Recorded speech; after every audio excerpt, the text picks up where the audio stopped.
इयत्ता 8वी विषय सामान्य विज्ञान धातू आणि अधातू भाग 1 व्हिडिओमध्ये आपण धातू आणि अधातू म्हणजे काय आणि त्यांचे भौतिक गुणधर्म यांचा अभ्यास केला। भाग 2 मध्ये आपण धातू आणि अधातू यांचे रासायनिक गुणधर्म पाहणार आहोत।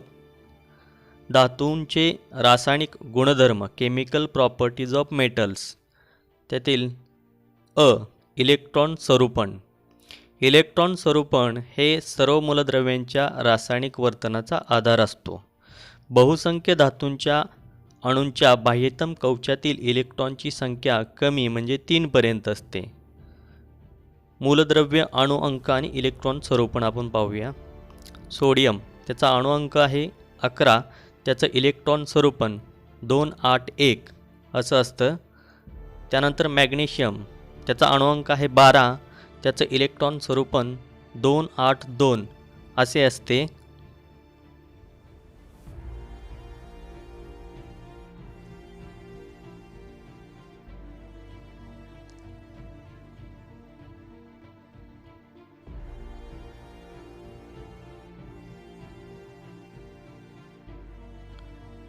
आयनांची निर्मिती धातूमध्ये त्यांचे संयोजी इलेक्ट्रॉन गमावून धनप्रभारी धन आयन म्हणजेच कॅटायन निर्माण करण्याची प्रवृत्ती असते। हा एक धातूंचा रासायनिक गुणधर्म आहे। सोडियम म्हणजे Na, सोडियमपासून सोडियम आयन तयार होतो। मॅग्नेशियमपासून मॅग्नेशियम आयनाची निर्मिती होते।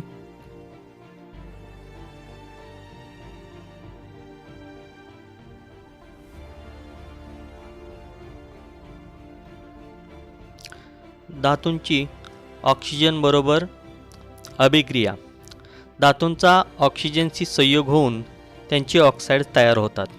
म्हणजे धातू आणि ऑक्सिजन यांची अभिक्रिया झाली की त्याच्यापासून धातूचे ऑक्साईड तयार होते। धातूंची ऑक्साईड ही आम्लारी धर्मी असतात। धातूंच्या ऑक्साईडची अभिक्रिया आम्लासोबत होऊन क्षार आणि पाणी तयार होते। म्हणजे धातूंची ऑक्साईड त्यांची आम्लाबरोबर अभिक्रिया झाली की त्यापासून क्षार आणि पाणी तयार होते।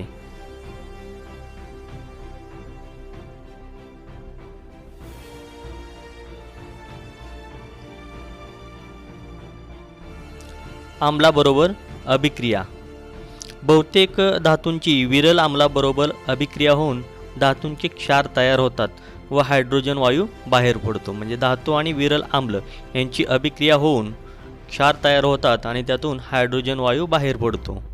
परीक्षा नळी घ्या व त्यात विरल हायड्रोक्लोरिक आम्ल घ्या। नंतर जस्ताची पूड टाका। नळीच्या तोंडाशी जळती काडी न्या। पेटत्या काडीचे निरीक्षण करा तर त्यातून तुम्हाला आवाज आल्याचे जाणवेल। म्हणजे त्यातून हायड्रोजन वायू बाहेर पडतो हे आपल्या लक्षात येतं।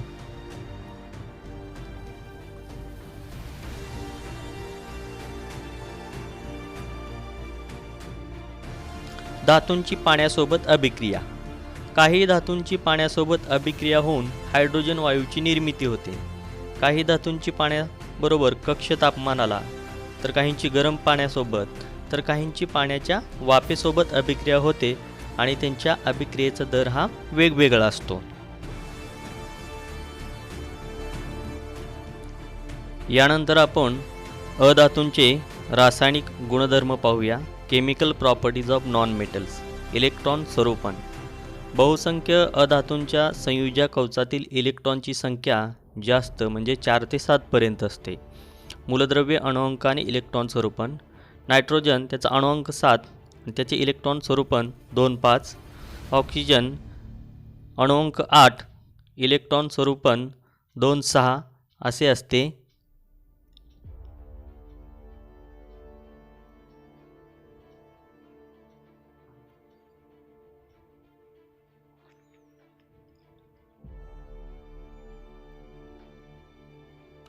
त्यानंतर पुढचा अधातूचा रासायनिक गुणधर्म आहे आयनांची निर्मिती। अधातूमध्ये त्यांच्या संयोजी कवचात इलेक्ट्रॉन स्वीकारून ऋणप्रभारी आयन म्हणजे त्याला आपण ॲनायन म्हणतो, ॲनायन निर्माण करण्याची प्रवृत्ती अधातूंमध्ये असते।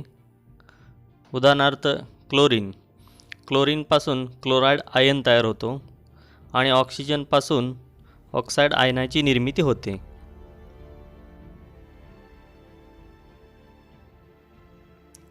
अधातूंची ऑक्सिजन बरोबर अभिक्रिया.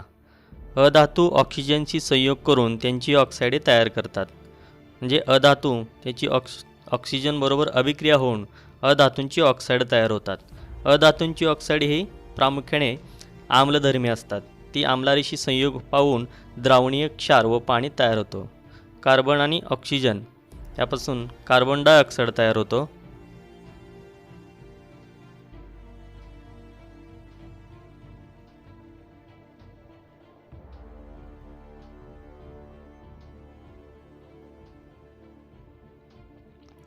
अधातूचे ऑक्साईड पाण्यासोबत अभिक्रिया करून आम्ल तयार करतात. उदाहरणार्थ CO2 त्याची पाण्याबरोबर अभिक्रिया होऊन H2CO3 म्हणजे कार्बोनिक आम्ल तयार होतं. SO2 त्याची पाण्याबरोबर म्हणजे H2O बरोबर अभिक्रिया होऊन H2SO3 सल्फ्युरस आम्ल तयार होतं. SO3 ची पाण्याबरोबर अभिक्रिया होऊन H2SO म्हणजे सल्फ्युरिक आम्ल तयार होतं. अधातूंची विरल आम्लासोबत अभिक्रिया होत नाही. धातू व अधातूंचे उपयोग आपण पाहूया. आपल्या दैनंदिन जीवनात धातू व अधातू कोठे कोठे वापरतात त्यांची यादी तयार करा. राजधातू नोबल मेटल. आता काही सोने, चांदी, प्लॅटिनम, पॅलेडियम व रोडियमसारखे काही धातू राजधातू म्हणून संबोधले जातात. ते निसर्गात मूलद्रव्यांच्या स्वरूपात आढळतात. त्यांच्यावर हवा, पाणी, उष्णता यांचा सहजपणे परिणाम होत नाही. त्यांची क्षरण व ऑक्सिडीकरण अभिक्रिया ही कक्ष तापमानाला होत नाही.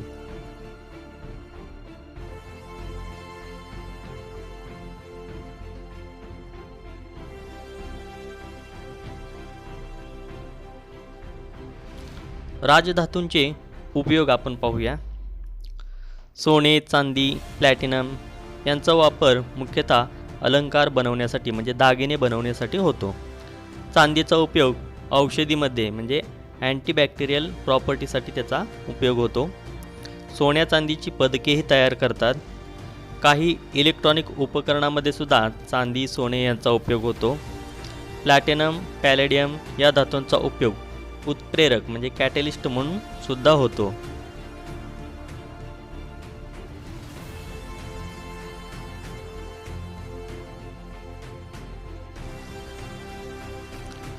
तर आपण सोन्याची शुद्धता प्युरिटी ऑफ गोल्ड पाहूया.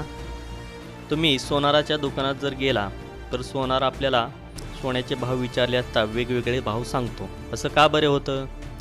सोने हा एक राजधातू असून सोने निसर्गात मूलद्रव्य स्वरूपात आढळते. म्हणजे 100% शुद्ध सोने म्हणजे 24 कॅरेट सोने आपण त्याला म्हणतो. शुद्ध सोने मऊ असते, त्यामुळे शुद्ध सोन्याचे तयार केलेले दागिने दाबामुळे वाकतात किंवा तुटतात. म्हणून त्यात सोनार, तांबे किंवा चांदी विशिष्ट प्रमाणात मिसळतात. दागिने तयार करण्यासाठी 22 कॅरेट किंवा त्याहून कमी कॅरेटचे सोने वापरतात.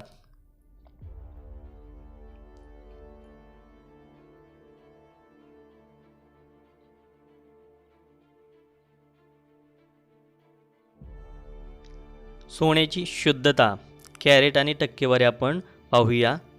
24 carat 100%, 22 carat 91.66%, 18 carat 75%, 14 carat 58.33%, 12 carat 50% आणि 10 कॅरेट 41.66% अशी सोन्याची शुद्धता कॅरेट आणि टक्केवारीमध्ये असते.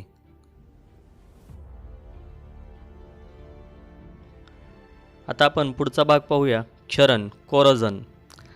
धातूवर ओलाव्यामुळे हवेतील वायूंची प्रक्रिया होऊन धातूंची संयुगे तयार होतात. या प्रक्रियेमुळे धातूवर परिणाम होऊन ते झिजतात. यालाच क्षरण असे म्हणतात.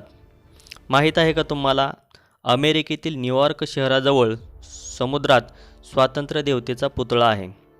मूळ पुतळ्याचा पृष्ठभाग तांब्यापासून बनवला होता, पण आता हिरव्या रंगाचा दिसतो. त्याचे कारण असे की हवेतील कार्बन डायऑक्साईड व आर्द्रतेची अभिक्रिया तांब्यासोबत होऊन हिरव्या रंगाचे कॉपर कार्बोनेट तयार झाले आहे. हे क्षरणाचे उत्तम उदाहरण आहे.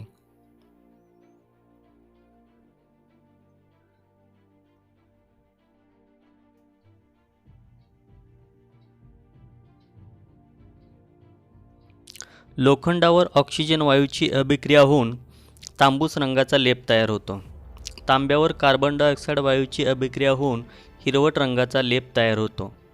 चांदीवर हायड्रोजन सल्फाइड वायूची अभिक्रिया होऊन काळ्या रंगाचा लेप तयार होतो.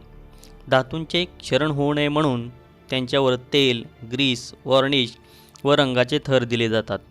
तसेच दुसऱ्या न गंजणाऱ्या धातूचा मुलामा दिला जातो.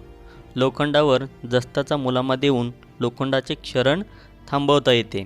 या क्रियांमुळे धातूंचा पृष्ठभागाचा हवेपासून संपर्क तुटतो व त्यामुळे रासायनिक अभिक्रिया घडू न शकल्याने क्षरण होत नाही.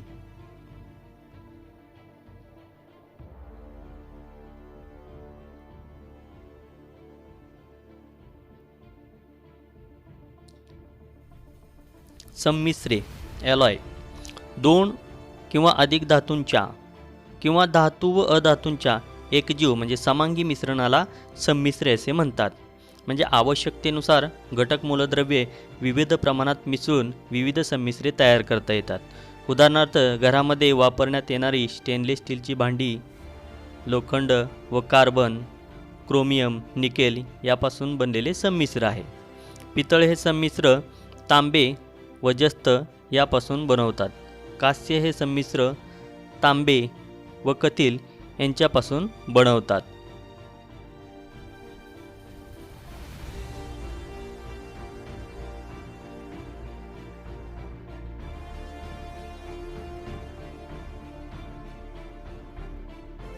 माहीत आहे का तुम्हाला, दिल्लीत कुतुब मिनार परिसरात सुमारे 1500 वर्षापूर्वी तयार करण्यात आलेला एक लोहस्तंभ आहे. इतकी वर्ष होऊनही तो स्तंभ आजही चकचकीत आहे, कारण आपल्या पूर्वजांनी तो संमिश्रापासून तयार केलेला आहे. त्या लोहामध्ये अत्यल्प प्रमाणात कार्बन, सिलिकॉन, फॉस्फरस मिसळले आहेत. माहीत आहे का तुम्हाला, स्वस्त किमतीचे स्टेनलेस स्टील बनवताना कधीकधी महाग निकेलऐवजी तांब्याचा वापर करतात. तुम्ही काही स्टेनलेस स्टील भांड्यांना उभ्या चिरा गेल्याचे पाहिले असेल.